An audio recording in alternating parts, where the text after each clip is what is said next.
Buenas tardes.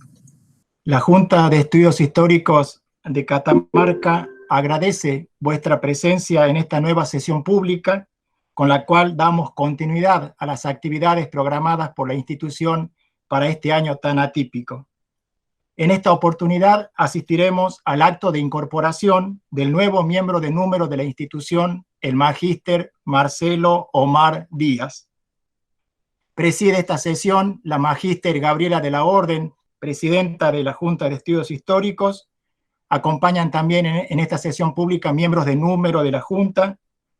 Agradecemos la presencia del ministro de Cultura y Turismo, arquitecto Luis Movesín, de la doctora Lucía Fernández, secretaria de posgrado de la Facultad de Humanidades de la UNCA y directora del Centro de Investigaciones Históricas del Noroeste Argentino, Armando Raúl Bazán. Nos acompañan también colegas del Departamento Historia, estudiantes, así que agradecidos por la compañía.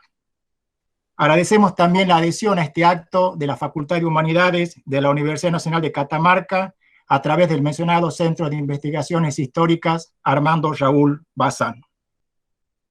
A continuación, brevemente, me voy a referir a los antecedentes profesionales del disertante que hoy ingresa a la Junta. Marcelo Omar Díaz obtuvo el título de profesor en Historia con el seminario Sociedad y Cultura de Catamarca entre los años 1895 y 1905. Poco después accedió al título de licenciado en Historia con la tesis La Guardia Nacional de Catamarca 1895-1901, ambos títulos otorgados por nuestra universidad.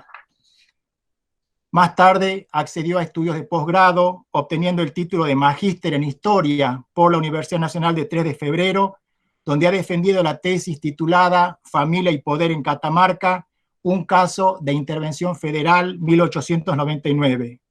Su experticia actual se orienta hacia el estudio del orden conservador en la historia argentina 1880-1916. En la carrera docente transita los niveles secundario, terciario y universitario. Ejerció la docencia en la Escuela de Arqueología y actualmente lo hace en nuestra Facultad de Humanidades en la Cátedra Historia Colonial y es profesor adjunto en la Cátedra Historia Americana I Colonial e Historia de América II. Ha desempeñado cargos en distintos consejos del gobierno de la Facultad y del Departamento de Historia.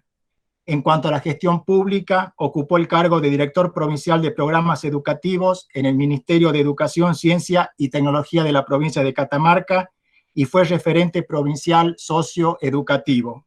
Es coautor del libro sobre el Cabildo de Catamarca, Actas 1816-1821, junto a Gabriela de la Orden, y autor y coautor de publicaciones de divulgación sobre la historia catamarqueña, editadas por la Secretaría de Cultura, Educación y Deportes de la Municipalidad de la capital. Algunos de esos títulos: Fundación de la Ciudad de Catamarca, Fray Mamerto Esquiú, su trascendencia nacional, Personajes ilustres de Catamarca, biografías en varios cuadernos, en su mayor parte en coautoría con el profesor Raúl Cano. Coautor de varios capítulos de libros, entre los cuales podemos mencionar Población y Familia en Catamarca Colonial, Los Tinogastas en los últimos años de la colonia, Pueblos indios del este catamarqueño a fines de la colonia, libros coordinados en su mayor parte por Gabriela de la Orden. Cuenta con publicaciones en actas y revistas especializadas, como así también en diarios y revistas de divulgación. Es docente investigador categorizado y actualmente dirige el proyecto Los Profesores, Actores Políticos en la Construcción del Orden Conservador en Catamarca, 1890-1900. A partir de la convocatoria Noveles Investigadores en la Facultad de Humanidades. Realizó varios cursos de posgrado y ha pronunciado varias conferencias, invitado por distintas instituciones, haciendo de esta manera extensión de su actividad universitaria. Fue expositor en numerosas reuniones científicas con ponencias sobre su especialidad. Ha sido integrante de jurados y evaluadores y evaluador especialista externo en actividades vinculadas a la enseñanza terciaria. Coordinó eventos académicos en nuestra Facultad de Humanidades. A continuación, el magíster Marcelo Omar Díaz abordará el tema La prensa como ámbito de disputas y polémicas, Catamarca a fines del siglo XIX. Magíster Díaz, la cátedra es suya. Buenas tardes a todos. Muchas gracias por las palabras tan generosas del magíster Marcelo Gersani Oviedo. Agradezco especialmente a los miembros de la Junta de Estudios Históricos de Catamarca por esta posibilidad de poder participar a través de esta ponencia. Agradezco especialmente a la magíster Gabriela de la Orden por tantos años de trabajo. Agradezco a familiares y amigos que en esta ocasión nos están acompañando. Y agradezco fundamentalmente a las autoridades que hoy son partícipes de este evento. Al señor Ministro de Cultura de la provincia de Catamarca, arquitecto Luis Mauvecín, a la señora Secretaria de Posgrado de la Facultad de Humanidades de la Universidad Nacional de Catamarca, doctora Lucía Fernández, al señor Director del Departamento de Historia, profesor Jorge Perea, la señora Vicedirectora del Departamento de Historia, profesora Roxana Gutiérrez. El tema de esta ponencia es el ambato y la ley, la prensa como ámbito de disputas y polémicas políticas. La historiografía argentina del periodo 1880-1916 ha transitado en estos últimos 40 años, desde la publicación de la obra de Natalio Botana, El orden conservador, una importante renovación sustentada en la investigación de una variedad de temas cada vez más complejos. Por lo general, en la citada etapa, los estudios de los conflictos políticos, las élites gobernantes, la lucha facciosa o el sistema electoral han sido los problemas más estudiados. Sin embargo, la riqueza del periodo nos lleva a la problematización de zonas temáticas poco exploradas. Entre ellas, podemos mencionar cuestiones como la construcción de la opinión pública, el rol de la prensa, la participación de la Iglesia Católica y los sacerdotes en la política partidaria, entre otros. En este trabajo nos proponemos repensar la prensa escrita de Catamarca durante el orden conservador, centrando el análisis en un caso en cuestión, la disputa entre los periódicos El Ambato y La Ley en los años 1897-1899. En la última década, la digitalización de importantes colecciones periodísticas, tanto en Europa como en América, han facilitado el acceso al conocimiento de áreas poco estudiadas. En la Argentina, y muy especialmente en Catamarca, a pesar de la indudable riqueza de su acervo hemerográfico, la mayoría de los títulos son accesibles solo en forma analógica. Sí contamos con muchos trabajos que han enriquecido esta etapa. Entre ellos encontramos las obras de Adolfo Prieto y Silvia Zaita, con énfasis en la historia cultural y literaria, entre otros. También podemos mencionar a los trabajos de Tulio Alperindongui e Hilda Sábato, que hacen foco en la historia política y que constituyen un avance importante para pensar la posibilidad de formar un campo de discusión y producción sobre la historia de la prensa en la Argentina. Miguel Ángel de Marcos ha realizado una importante descripción y análisis de la historia del periodismo argentino, al cual podemos sumar el aporte de Patricia Pasquali sobre el periodismo entre 1852 y 1914, que resultan por demás enriquecedor a la temática. En Catamarca, a comienzos del siglo XX, los trabajos del profesor Félix Avellaneda y del doctor Guillermo Correa abrieron la puerta para el conocimiento de la trayectoria periodística catamarqueña. Entrado el siglo XX y sobre todo ya en el siglo XXI, numerosos investigadores e historiadores han continuado la construcción cronológica detallada de las publicaciones periodísticas en nuestra provincia de Catamarca.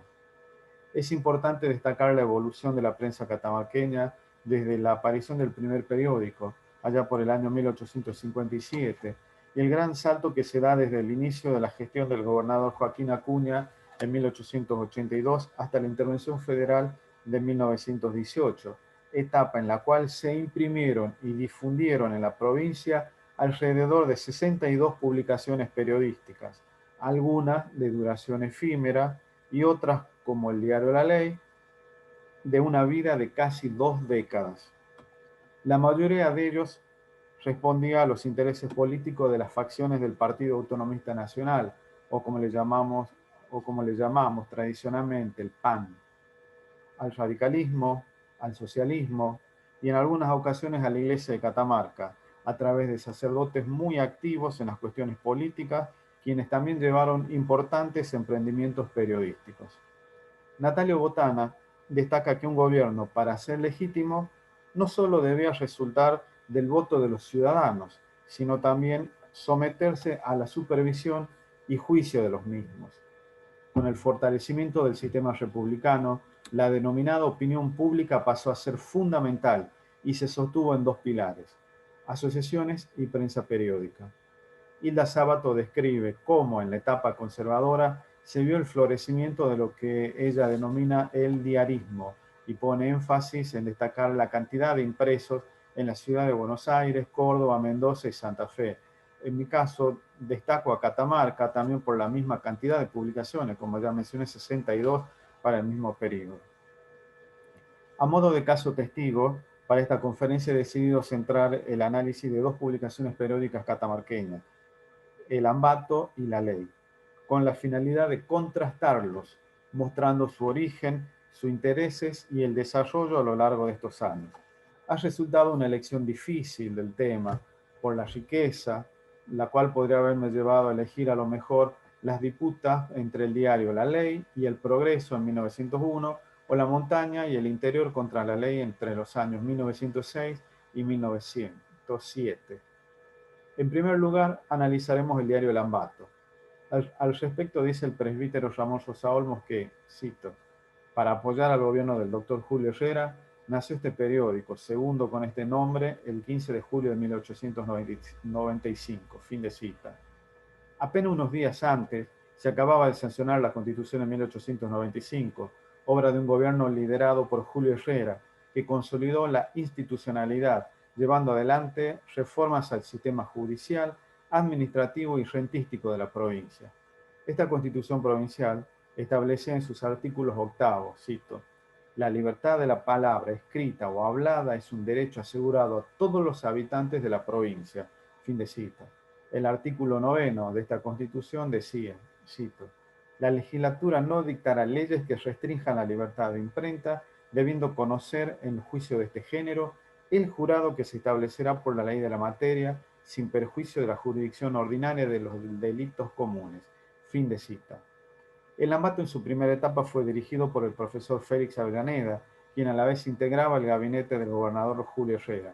Como rasgo distintivo, en su primera página se presentaban edictos judiciales y alguna que otra publicidad comercial. En las páginas 2 y 3, o sea, en el interior del diario, se desplegaba toda la información local, nacional e internacional. Se señalaba que esta publicación tenía un editor responsable y que salía a la venta todas las tardes. Cada número se vendía en la ciudad de Catamarca a 10 centavos y a 2 pesos el mes por suscripción. Presentaba en primer lugar una nota de redacción, que siempre abordaba un tema o cuestión de actualidad, que no llevaba firma, al cual le seguía la sección noticias, que generalmente estaba compuesta por temas y cuestiones locales.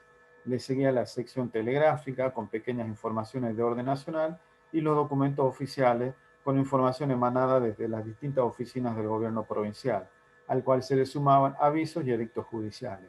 La página 4 estaba íntegramente dedicada a los avisos comerciales y a los edictos judiciales. A partir del número 100, de su edición número 100, el Ambato cambia de formato en su presentación. Los títulos aparecen en página número 1, aunque seguido todavía por edictos judiciales, quedando la página 2 y 3 para la nota de redacción y las columnas antes mencionadas. En 1896 cambia de dirección.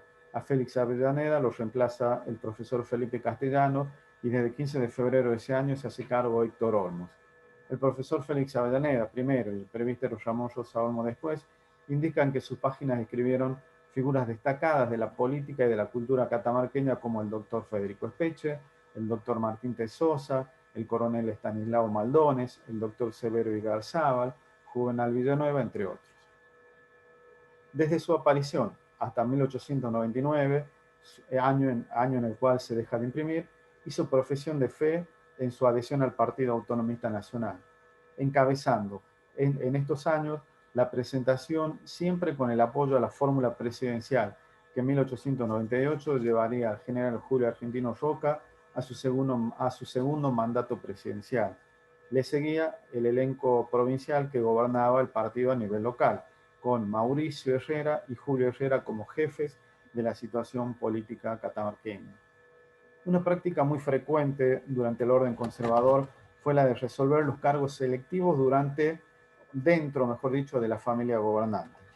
El 11 de junio de 1897 entregó el gobierno de la provincia Julio Herrera a su cuñado, el profesor Flavio Castellanos, mientras que Julio Herrera era elegido en asamblea para ocupar la banca del Senado Nacional que debía dejar el senador Antonio del Pino y que se debía asumir recién el 2 de mayo de 1898.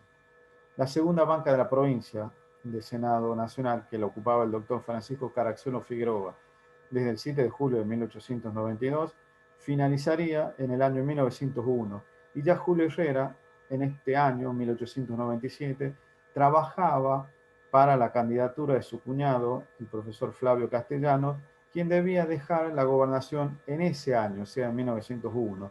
Esto generó un conflicto político y sería una de las causas de la Revolución de 1899. El doctor Julio Herrera era el jefe político de la situación local, controlando el Estado provincial y sus recursos mediante una amplia red clientelar que comprendía a hermanos, tíos, sobrinos, cuñados y amigos. Ambas cámaras de la legislatura provincial, diputados y senadores, fueron organizadas en 1897, también con hombres cercanos a la familia Herrera Castellano. La concentración del poder político en la familia Herrera Castellano tuvo como resultado el enfrentamiento con las demás facciones autonomistas que quedaban marginadas de la participación política. El historiador Martín Castro destaca cómo el faccionalismo político se había constituido en una de las características definitorias del PAN, utilizando el concepto de amigos políticos a una red más amplia de participación e integración política. Por ello, en 1899, los grupos opositores que habían quedado excluidos del gobierno y ellos mismos autoexcluidos por el fraude electoral, buscaron como salida a la encrucijada electoral una ruptura violenta para forzar la salida de la familia Herrera Castellano del gobierno. Pero antes de llegar a esta ruptura violenta, mediante el uso de las armas, la primera trinchera de la disputa por el poder será a través de la prensa periódica. Esta política de oligarquía cerrada lleva a las facciones alejadas del poder a construir una alternativa diferente y canalizar a través de la prensa escrita su enojo. La ley. El 5 de diciembre de 1897 aparece en la ciudad de Catamarca un nuevo periódico con el nombre de La Ley. Su director era José N. Reidó, quien figuraba como editor responsable. Se reconocía como periódico trisemanal, apareciendo a las ventas los días martes y sábados a 30 centavos cada número. Su formato era distinto al Lambarto, con la primera página dedicada a noticias de la provincia y con una nota de redacción, una columna sobre ecos del día y en la segunda página seguido por notas varias, avisos, noticias comerciales y edictos judiciales. En sus casi 20 años de vida, La Ley, y siempre bajo la dirección de José N. Reidó, dirá el profesor Félix Avellaneda, que fue a veces opositor, a veces oficialista y muchas veces se presentó como independiente. Por sus páginas pasaron las figuras más destacadas de la cultura catamarqueña, como el profesor Manuel Soria, el doctor Guillermo Correa, Pier y Domenico de Arch, entre otros. A la muerte de Reidó, el 11 de agosto de 1917, su sucesor, Ángel Ponferrada, negociaría el traspaso de la imprenta a la Iglesia Católica de Catamarca, la cual daría inicio a un nuevo proyecto de diario, El Imparcial, que saldría a la luz pública en 1918. El nacimiento de La Ley es comentado por el Ambato. En su edición del martes 7 de diciembre le dedica toda su página central a analizar las notas presentadas en la primera edición de La Ley. Después de saludar su aparición, en la columna Ecos del Día afirmaba que, cito, órgano del Partido Radical Figueroísta y que se propone defender los comunes intereses de estas dos fracciones en la próxima contienda electoral. Fin de cita. Además, se preguntaba el cronista del Ambato, el porqué de esconder su origen radical, decía, ya que el elenco completo, tanto de accionistas como los periodistas, respondían a esta ideología. La ley, desde su primera edición, se mostró confrontativo con el gobierno de Castellanos y con su rival, el Ambato. No se guardó ningún epíteto a la hora de criticar al gobierno del profesor Flavio Castellanos. Ni siquiera Julio Herrera escapó a estos ataques. Debió sortear el acoso del jefe de la policía, quien exigió una serie de requisitos para poder seguir viendo a la luz sus publicaciones. Desde el inicio, y a tono de burla, desconocerá el título de doctor en abogacía que ostentaba Julio Herrera. Al respecto dirá, cito, Poder Judicial, bajo la dirección del ex gobernador señor Julio Herrera, abogado de la Universidad de Catamarca. Días después, se hacían eco del rechazo de los diplomas otorgados por la Corte de Justicia de Catamarca al señor Carlos Edgar, quien se había presentado en Salta para trabajar como abogado. Decía el Ambato. Decía la ley, perdón. Los diplomas de la Universidad de Catamarca, al bombo. Señalan también en su crítica al gobierno de Castellanos supuestos desfalcos de un empleado infiel en la administración pública por más de 2.500 pesos.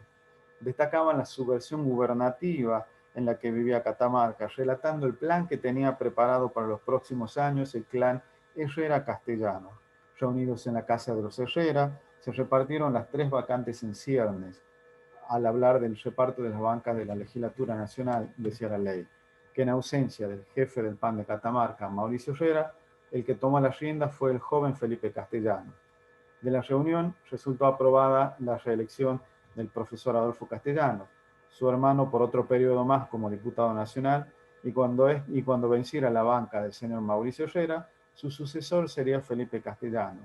Estos comentarios, reproducidos en la edición del 21 de diciembre de 1897, es probable que hayan surgido de la pluma del profesor Félix Avellaneda, quien ya había vivido en carne propia el ser relegado y de participar de las reuniones del PAN que realizaba la familia Herrera Castellano.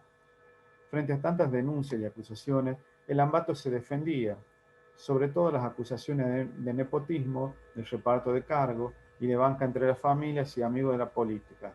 Se preguntaba el editor del Ambato, bajo el título ¿Producirá? ¿Durará? El martes 21 de diciembre recordaba el Ambato que solo 6 meses tenía en el gobierno el profesor Flavio Castellano y que les costaba entender a aquellos de los suyos, hombres del autonomismo catamarqueño, correligionarios con los cuales habían compartido la gestión de Julio Herrera, ahora se sumaran a los radicales para atacar al gobierno con esta virulencia desde la ley. En su crítica, los escribas del Ambato apuntaban a don Joaquín Acuña. Señalaban cómo desde el gobierno del coronel José Silvano Daza, los gobiernos y representantes se habían sucedido sin perpetuarse en el poder. Más audaz, el editor del Ambato se preguntaba qué ocurriría si subieran al gobierno los radicales y afirmaba, cito, gobernador, don Niceo Acuña, vicegobernador, don Joaquín Acuña, ministros, el doctor Guillermo Correa, sobrino del gobernador y del vice, don Dermidio Narváez, pariente colateral del gobernador, diputados nacionales, don Carlos de la Vega, yerno del gobernador y sobrino afínico del vice, Ángel B. Massa, yerno del gobernador y sobrino político y cosanguíneo del vice, y concuñado del otro diputado. Director de rentas de la provincia, don Francisco Acuña, sobrino del gobernador y del vice. Receptor de rentas, don Pedro Sofiel Acuña, sobrino del gobernador y del vice, y hermano del director de rentas. Integrantes para la Corte Suprema, decía el Ambato, quienes ocuparían esos cargos, presidente el doctor Santiago Santa Coloma, pariente cuasi afínico del gobernador. Vocales, el doctor Guillermo Leguizamón, pariente colado de los radicales desde que vino de Chile. Doctor don Deodoro Massa, sobrino del gobernador y vice y hermano del diputado nacional. Fin de cita. La extensa lista construida por el editorialista del Ambato, en caso de llegar al gobierno los denominados radicales, se extendía a los juzgados e inclusive a la conformación de la legislatura. Años después, algunos de estos nombres ocuparían efectivamente estos cargos. Ante cada número de la ley, se generaban las réplicas en los editoriales del Ambato, donde se preguntaban, entre otras cosas, qué había ocurrido con los fondos desaparecidos en la Revolución de junio de 1891, cuando el grupo sublevado, radicales como ellos llamaban, se habían apoderado de la capital y a punta de pistolas habían exigido las llaves del tesoro del Banco Provincial, las valijas perdidas del tesoro con el dinero. Este diciembre de 1897, las ediciones tanto del Ambato como las de la Ley están cruzadas con reproches, acusaciones, denuncias, recurriendo en algunos casos a estos datos históricos. 1898 comienza con la tragedia que supuso para la provincia un verano extremadamente seco y caliente, según señalan ambos periódicos. La noticia excluyente es el terremoto de Pomán. Señalan las crónicas de ambos diarios que en la noche del 4 de febrero, cerca de las 22, se sintió un primer movimiento sísmico que hizo salir a todos a las calles y plazas, para unos segundos después producirse el segundo movimiento mucho más fuerte. Los remesones se sintieron a partir de esa hora, bajando en intensidad hasta cerca de las 2 de la mañana ya del 5 de febrero, según señala Manuel Soria. En la edición del 5 de febrero, la ley reproduce los momentos de terror vividos en la capital, en Valle Viejo y en Piedra Blanca, con derrumbes de techos, paredes, algunos heridos y muchos asustados. Por la tarde de ese día se conoció la magnitud de la destrucción generada por el movimiento sísmico en la zona de su epicentro, en el departamento Pomán, más específicamente en las localidades de Pomán, Saugil y Musquí. El 6 de febrero, la ley reproduce cartas y notas enviadas desde Pomán solicitando ayuda, tras lo cual se organizó una suscripción para la recolección de fondos para asistir a las víctimas del terremoto. El dato interesante es que la ley envió un cronista, quien compartió interesantes notas desde el lugar del sismo con descripciones de la destrucción de los pueblos de Pomán y todo lo que generó este movimiento sísmico. Pasado el susto, ambos periódicos retoman su campaña de enfrentamiento. La ley, a través de la hábil pluma del profesor Félix Avellaneda, quien bajo el seudónimo de Fray H. Itiza, desplegó una serie de investigaciones y acusaciones al juez Severo Igarzábal por prevaricato en todas las causas que éste abordaba. Fray H. Itiza criticará el uso también del presupuesto y la llegada del subsidio nacional de 100.000 pesos por su uso discrecional que el gobierno de Castellanos hacía del mismo. Entre acusaciones, críticas, denuncias, se llega al 18 de diciembre de ese año de 1898, fecha en la cual se produce la unión de las facciones autonomistas opositoras al gobierno de la familia Castellano Herrera. El Ambato, mediante una representación gráfica, muestra la unión de las facciones como un circo, augurándoles muy corta vida. El análisis de la unión de los Acuña con Caracciolo Figueroa y los radicales, decía el cronista de Ambato, tienen poca vida.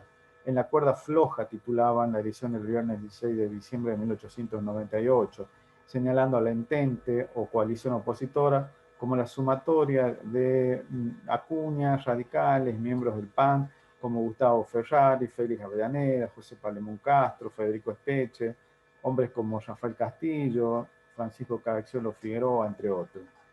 La asamblea política mencionada fue reflejada en la página 1 ya de la edición de la ley el día martes 20 de diciembre de 1898, bajo el título de La Unión Provincial, con una crónica detallada sobre el nacimiento del nuevo partido. Se mencionaban los nombres, las figuras políticas que participaron en ella y se reproduce la proclama del nuevo partido político. La transcripción de este manifiesto de la Unión Provincial expresaba en líneas generales una crítica muy fuerte, cito, al sensualismo del poder, fin de cita, el rechazo al nepotismo, a la concentración de todos los cargos en una sola familia. Afirmaban en esta proclama que el sistema republicano era nulo por la inexistencia de la división de poderes, con una justicia y una legislatura servil a las dos familias gobernantes. Los hacían responsables de los males, del atraso, de la agonía de las industrias, del comercio y del despoblamiento del este y del oeste provincial. No hay en la proclama grandes anuncios de cambios en el sistema electoral o en la cuestión política, solo propuestas de una administración más honesta y responsable bajo el paraguas de la Administración Nacional Roquista. La respuesta del oficialismo a la proclama no se hizo esperar.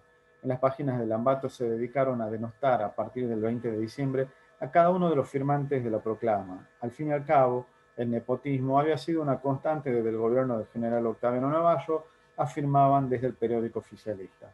Durante los meses de diciembre y enero de 1899, las páginas de ambos diarios se dedican a competir en la conformación de las agrupaciones que participarían en las elecciones de marzo de 1899. En enero de ese año se constituyeron los clubes unionistas de Valle Viejo y Piedra Blanca, con delegados en todos los pueblos de estos departamentos. A finales de ese mes se sumaban los clubes unionistas de Andalgalá, Pomán, Santa María y Belén, y en febrero en Tinogasta, Paclín, Ambato, El Alto y Santa Rosa. La rápida organización de la Unión Provincial movilizó al Partido Nacional, o sea, el Partido Oficialista, quien organizó el 26 de diciembre de 1898 el Comité de la Juventud del Partido Nacional. En enero de 1899 se constituyeron los comités de la juventud en las localidades de Capayán, Belén, Panclín, Santa Rosa, El Alto y Santa María. Todos estos temas y todas estas cuestiones llenan páginas de tinta en el Ambato y la ley con cientos de nombres de candidatos y adherentes a cada bando. Más allá del espíritu de competencia que había demostrado el nuevo partido provincial, la Junta Directiva de la Unión no participará de los comicios de marzo y lo comunicaba a través de las páginas de la ley. En la edición del 31 de enero de 1899 señala en nota de redacción las persecuciones a las que eran sometidos los adherentes a la Unión Provincial en el departamento Andalgalá. La organización del oficialismo, constituido por el comisario departamental Pedro Ruiz, el gerente del Banco Provincial, su hermano Nicandro Ruiz, la presidencia de la Comisión Municipal en manos de José Cisneros y la comandancia en manos de su hermano Gregorio Cisneros, estos dos cuñados de los dos anteriores, generaba un círculo vicioso en el cual los adherentes de la Unión Provincial se veían completamente amenazados, bajo la pérdida de trabajo, el cobro de impuestos por adelantado, las multas y supuestas deudas impagas con el Estado provincial. Todo esto, según afirma la ley, los obligaba a gritar a los cuatro vientos el régimen oprobioso que asfixia y niega la participación política de su pueblo. La ley repite esta situación citando con nombre y apellido y cargo a individuos en Belén, departamento Santa María y departamento Tinogasta. El 17 de enero de 1899 fueron detenidos los editores de la ley, José Reidó, el editor del periódico El Debate, periódico recientemente fundado y de muy corta vida en la ciudad, el doctor Robín Escalante, Manuel Ponferrada y José Sánchez. Se adujo detención por ebriedad y alboroto, cargo negado por los acusados, quienes debieron pagar una suma de 270 pesos para recuperar su libertad. El juez, doctor Martín Tesosa, abrió una causa criminal que días después terminó archivándose por falta de pruebas, ya que los mismos habían participado de un acto político en Valle Viejo y el extremo celo de la policía y del comisario de la localidad había sido mucho más fuerte que la supuesta ebriedad de los antes mencionados detenidos. Las elecciones del 5 de marzo de 1899 fueron denunciadas en la página de la ley como la más corrupta. ¿Qué las hacía diferente de las anteriores elecciones? No queda claro porque la práctica era la misma. El sistema era así y se repetía cada año y se repetiría hasta las elecciones de 1912. En la página 3 de la edición del 7 de marzo de 1899, la ley bajo el título Alrededor del simulacro electoral detalla las alternativas de las elecciones del domingo. Describen las reuniones en domicilios previamente elegidos, cabezas guateadas, las empanadas y mucho vino para los votantes partidarios de la situación. Los lugares elegidos para votar: la Casa de Gobierno, el atrio de la Iglesia Convento de San Francisco, la municipalidad en el caso de Capital. La policía, según relata el cronista de la ley, se encargó de buscar votantes sueltos y acercarlos a depositar la boleta de los candidatos del PAN, los únicos oficializados. Días después, una edición de la ley titulaba Impudencia, la familia sigue ajustando tornillos, fin de cita, y afirmaba que ante tanto nepotismo algo hay podrido en Catamarca. La familia Castellanos está integrando el gobierno completamente, quedando afuera solo los niños de la familia, fin de cita. A partir del mes de mayo los enfrentamientos se vuelven cada vez más frecuentes al compás de las acusaciones y notas de la ley. José Reidó debió enfrentar al diputado Bertolozzi, quien a golpe de bastón y revólver en cintura lo increpaba para que le dijera el nombre del autor de una nota injuriosa en su contra. El incidente Reidó-Bertolozzi, tal cual como lo presenta la ley, ocupa varias ediciones de ambos periódicos, acusando, entre otros, de inacción policial y judicial para poner límites a la violencia. El gobierno del profesor Flavio Castellanos intentó poner un freno a la escalada violenta que desde la página de los diarios se trasladaba a las calles de la ciudad de Catamarca. El 19 de junio de 1899 se reformó el artículo 130 del Código de Policía, el cual fijaba y establecía nuevas funciones a la policía de Catamarca.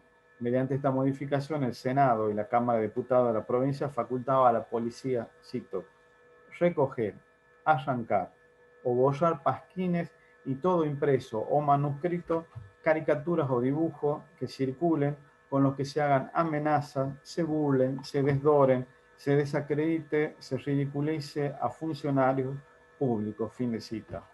Si bien en la Constitución Provincial de 1895, sus artículos 8 y 9, se aseguraba la libertad de la palabra escrita y hablada como un derecho asegurado a todos los habitantes de la provincia, el Poder Legislativo Provincial avanzó en una reforma que modificó estos dos artículos. El 23 de junio de 1899 aprobó la denominada Ley de Imprenta, que comprendía 9 capítulos y 68 artículos.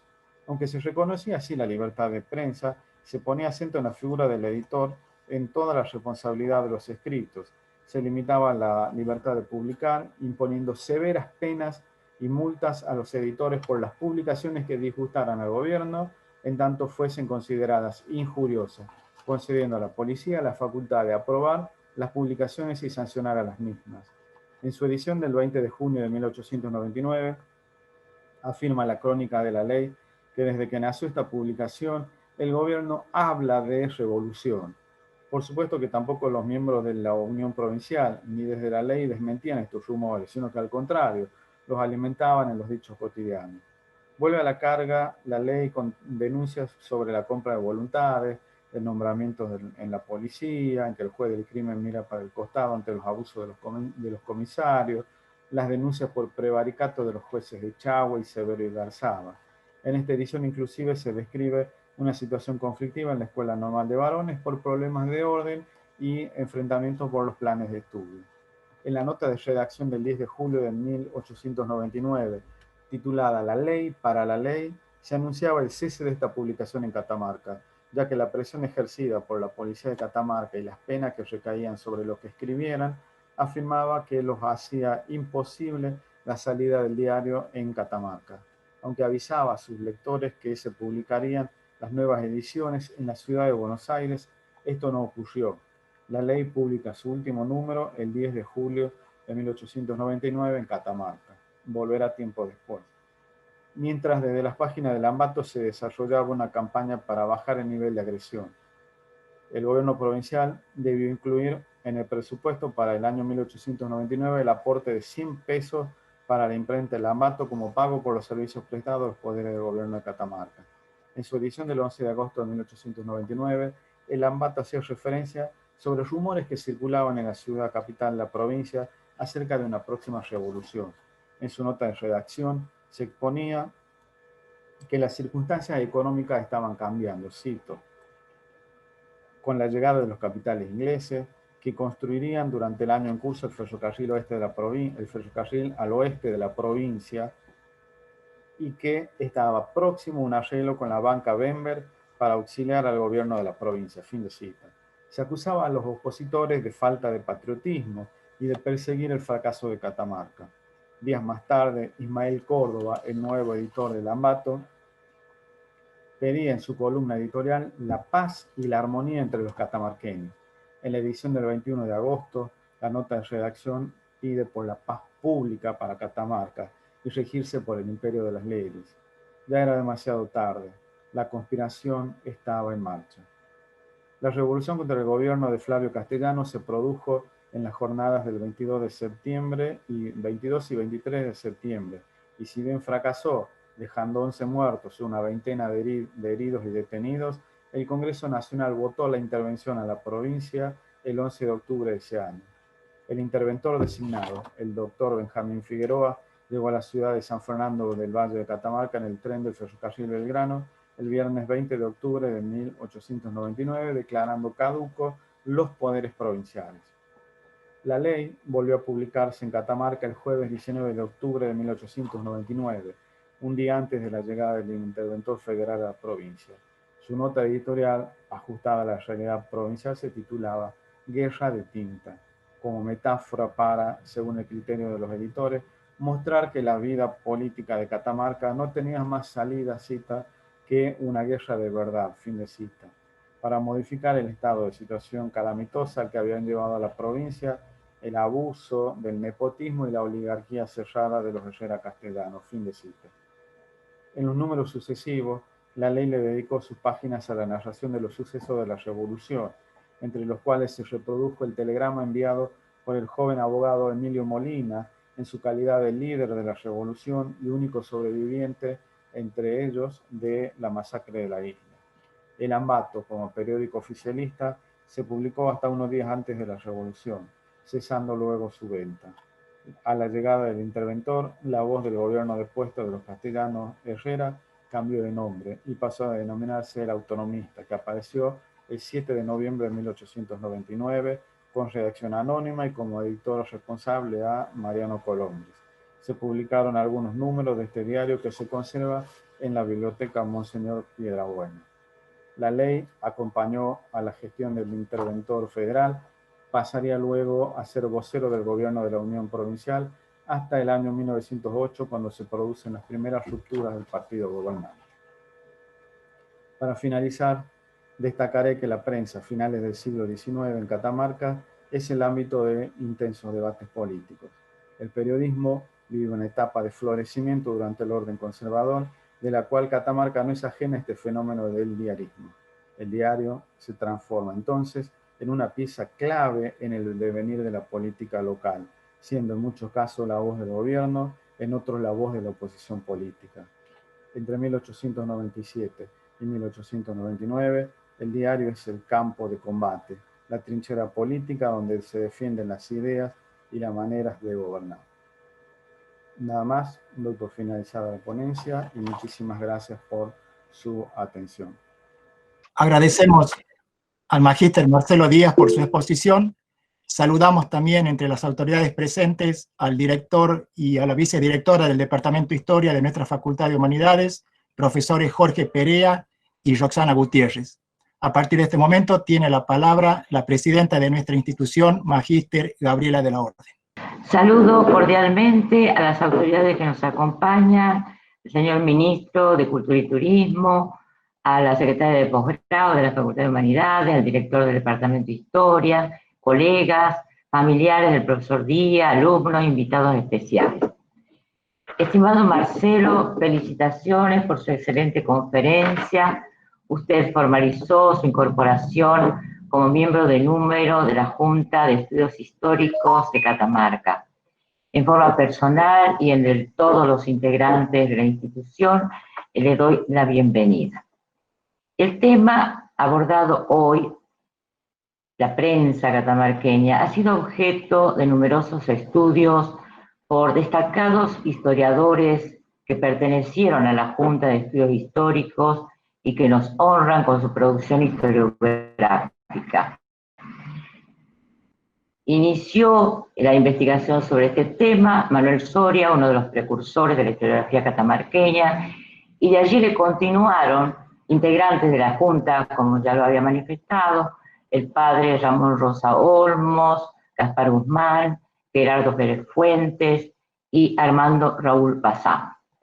Una última contribución sobre el tema la realizó en el año 2010, quien fuera en aquel entonces integrante de la Junta de Estudios Históricos, Luis Navarro Santana, trabajo que se publicó en una importante edición que hizo la Junta en el año 2010, con motivo de conmemorarse un nuevo aniversario de la Revolución de Mayo.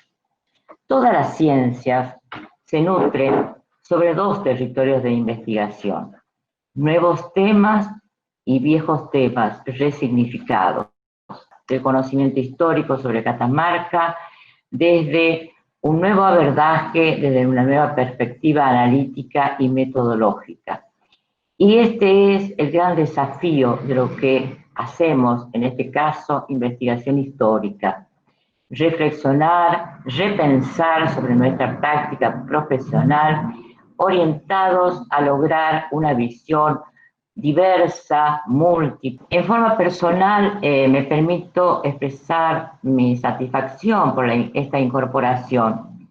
Marcelo Díaz fue alumno en la carrera de grado, como varios de los colegas que integran la Junta de Estudios Históricos.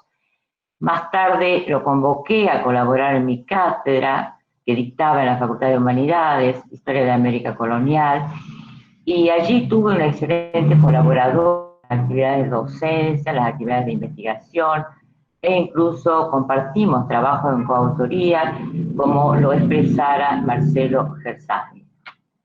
En ese sentido, quiero destacar el espíritu de superación académica de Marcelo, que está pronto a lograr su doctorado.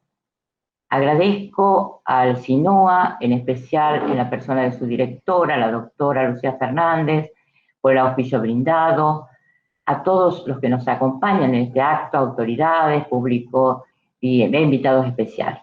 También me parece pertinente recordar al profesor Bazán, porque siempre está presente en nuestras actividades. Y quiero recordarlo de esta forma. A medida que nos íbamos incorporando a la institución, él nos identificaba por generaciones. Recuerdo que decía que yo pertenecía a la tercera generación. Así que Marcelo Díaz, junto con los que se han incorporado recientemente, pertenecen a la quinta generación. Agradezco a todos los que nos han acompañado en este acto, jerarquizando con su presencia el mismo.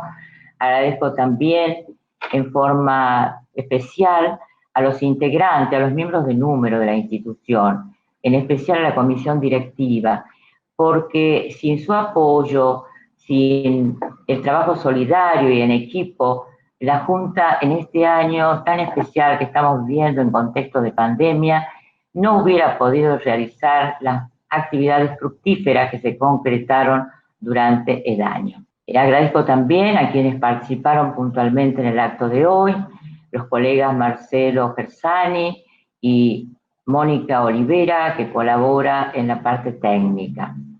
Mis mejores augurios de paz, de salud fundamentalmente, y reitero un cordial saludo. Muchas gracias.